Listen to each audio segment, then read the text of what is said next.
Bonjour à tous et à toutes, il est 17h54 ce lundi 4 juillet 2022 et je me suis en train de rédiger une lettre. Je ne rédige même pas la lettre de... J'ai trouvé une lettre sur... J'ai trouvé sur une lettre sur internet qui était assez bien rédigée, j'ai fait un copier-coller et puis je modifie pour que ça corresponde à ce que je souhaite dire, plutôt évoquer dans le courrier. Euh, c'est une lettre de mise en demeure de payer euh, parce qu'en fait j'ai des factures qui ne sont pas payées. Ce qui m'agace le plus, c'est la perte de temps. Ce que j'évalue être la perte de temps, c'est-à-dire le temps qu'il faut pour relancer, pour voilà. C'est bien quand on a des bons clients. Il n'y a pas, il n'y a pas que des mauvais prestataires, il y a aussi des clients qui sont pas très bons. Euh, et là, le client qui met en difficulté son prestataire, et voilà, c'est un prestataire en l'occurrence, c'est un client plutôt, plutôt je trouve plutôt pénible. Et là, voilà. Donc ça oblige à faire de la gestion administrative autre. Euh, alors que c'est aussi bien quand le client est correct voilà, quand le client est correct directement. Donc, donc là, voilà, je fais un copier-coller, la lettre était assez bien rédigée. Je vais la finaliser et puis pour l'envoyer en lettre recommandée avec accusé de réception. Euh, donc voilà. Du temps perdu franchement que je pourrais consacrer à faire autre chose. Ça fait partie tout ce qui est gestion comptabilité, ça fait partie du travail de l'entrepreneur, mais là c'est de la relance. C'est des informations qui ne sont pas transmises, ce sont des services qui ne prennent pas le temps. Parce que s'il suffit simplement d'envoyer un mail et que le service concerné réponde à ce mail en expliquant quel est le motif du retard, ça permettrait de patienter. Là, comme il n'y a pas de réponse de la part du service concerné, eh ben, il faut faire de la relance. Et faire de la relance, faire de la relance, c'est par mail d'abord, c'est une mise en demeure de payer, parce que sans cette procédure, eh ben, ça serait devant un tribunal, ça serait compliqué. Donc, il y a toute cette procédure administrative qui est assez pénible. J'ai eu, j'ai eu une demande d'intervention particulière et j'ai eu une demande d'intervention particulière et, et donc en fait qui concernait un domaine sur lequel je n'ai jamais eu à aborder. Voilà, donc, le sujet n'a jamais été abordé dans les différents aspects où j'ai eu à exercer en matière d'accompagnement. Moi, je travaille beaucoup plus sur la protection sociale. Là, la demande portait sur le sujet de l'adoption et des procédures d'adoption. Et donc, la jeune femme souhaitait une enquête sociale pour instruire sa procédure et demander l'agrément au niveau de la France. Et en fait, je ne connais pas du tout les procédures. Moi, je ne connais pas du tout ce type de procédure. Hein. Donc, je ne connais pas du tout ce type de procédure. Ben, en fait, il faut d'abord en amont qu'elle se renseigne auprès d'un juriste du droit de l'adoption pour que ça soit clair pour elle, hein, dans son positionnement. Et puis après, oui. Après, oui, voir pour voir pour aussi s'il faut véritablement une enquête sociale, me solliciter pour cette enquête sociale. Mais comme je ne connais pas moi-même les procédures, si vous voulez, autant je pourrais prendre le dossier du début à la fin, mais comme je suis indiqué, il y a un coût financier et je pense qu'aujourd'hui, je souhaite certainement la moins chère, euh, une des moins chères, voire la même moins chère sur le marché de l'action sociale libérale.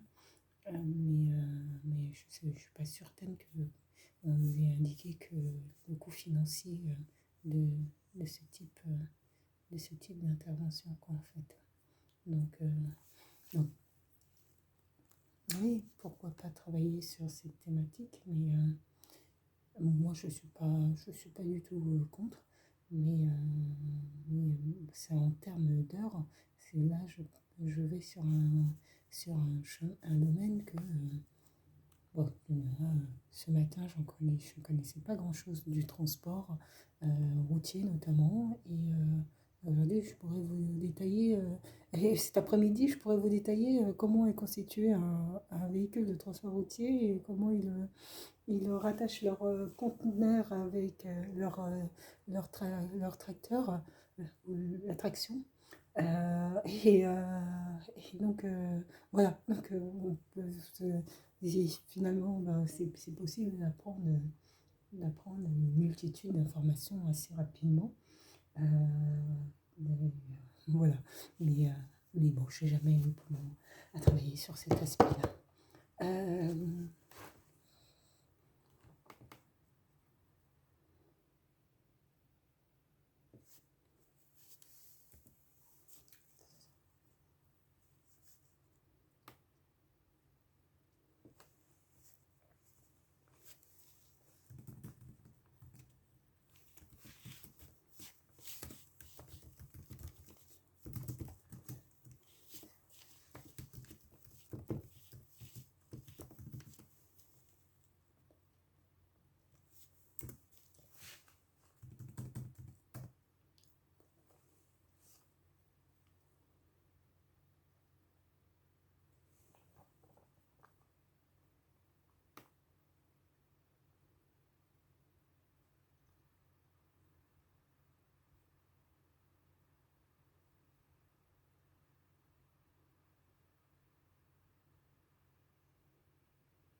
la lettre, comme je l'ai copié-collé, après plusieurs relances téléphoniques, pas du tout. Je n'ai pas eu de relance téléphonique du tout. Donc, je vais modifier ça. Plusieurs relances euh, par mail, par mail, par mail. Donc, je constate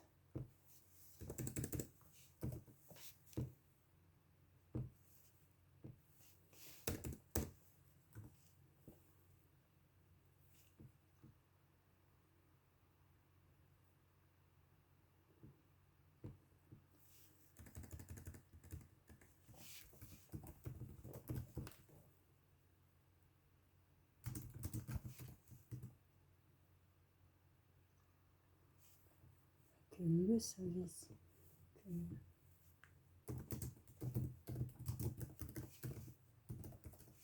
vous savez, là, ce qui est encore plus compliqué dans l'organisation, c'est-à-dire que ils ont des sièges sociaux.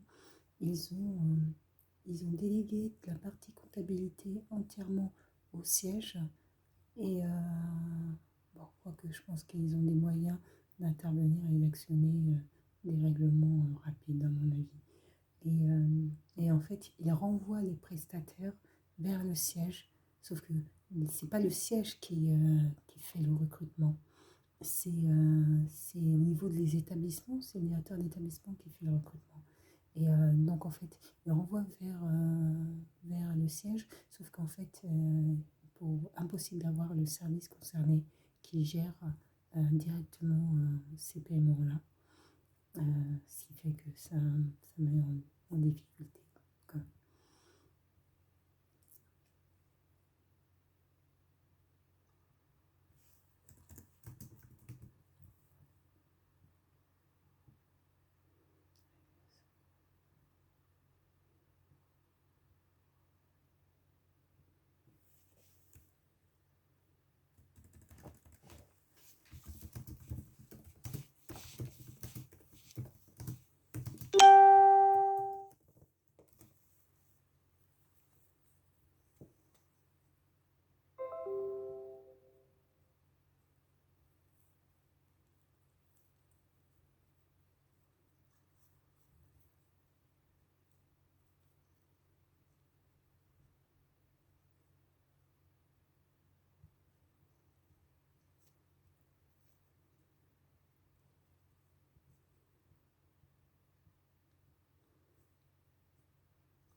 la comptabilité. J'ai plein de dossiers à traiter, à travailler. Euh, Là, je fais de la comptabilité.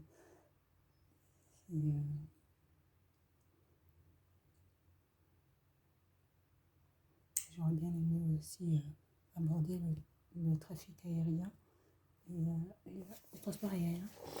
Et là, j'ai pas eu le temps de voir ça. Hum,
Qu'est-ce que je fais?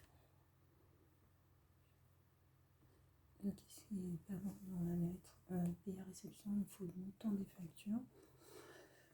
Montant des factures, s'élève à combien?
Comment le temps passe vite.